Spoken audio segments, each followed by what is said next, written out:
Well, let's get some analysis now with William Lawrence, a professor of political science and international affairs at the American University. He joins us now from Washington. Welcome to the program, Professor. The Pentagon says Russia has ramped up its troop deployment along Ukraine's eastern border in the past 24 hours.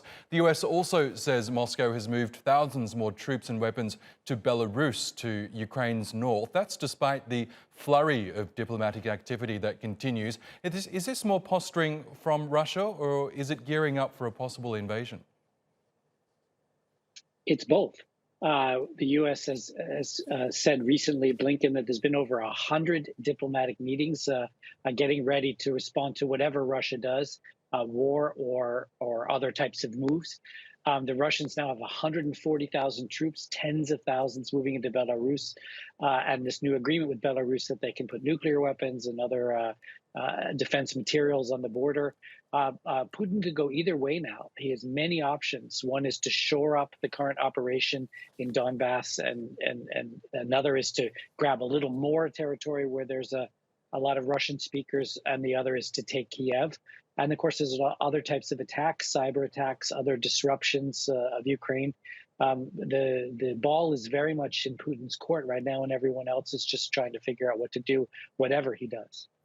Meanwhile, the French President Emmanuel Macron has led the diplomatic effort in recent days. After his meeting with his Russian counterpart Vladimir Putin, Macron said that he had fulfilled his aim of, quote, arranging things to prevent an escalation and open up new avenues for diplomacy. Yet Moscow appears to be ratcheting up tensions with its latest troop movements surrounding Ukraine. Do you believe Putin is genuinely interested in finding a peaceful resolution to this crisis?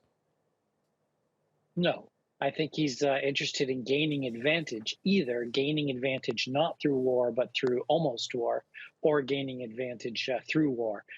Notably, Macron said, and of course the French are famous for diplomacy and diplomatic niceties, that nothing was accomplished. That was the subtext of that. And Macron also said that the crisis would go on for months. But in Putin's mind, the crisis has to go on for years. And of course, we've had a crisis already for 7 years where Russia occupied 7% of Ukrainian territory and was posturing to gain more influence. But there's been two sort of cruel ironies of Putin's move. One is, by grabbing so much territory with Russian speakers, he's cut the number of pro-Russia Ukrainian voters from 30% to 15%. And he's united NATO in a way we've not seen in decades. Even Sweden and Finland now are talking about joining NATO, and all the Eastern European countries are enhancing their NATO cooperation. So if that's his goal, getting NATO out of his neighborhood, he's gotten the exact opposite result. Okay, Professor William Lawrence, thank you so much for joining us again on the program. We appreciate it. Pleasure.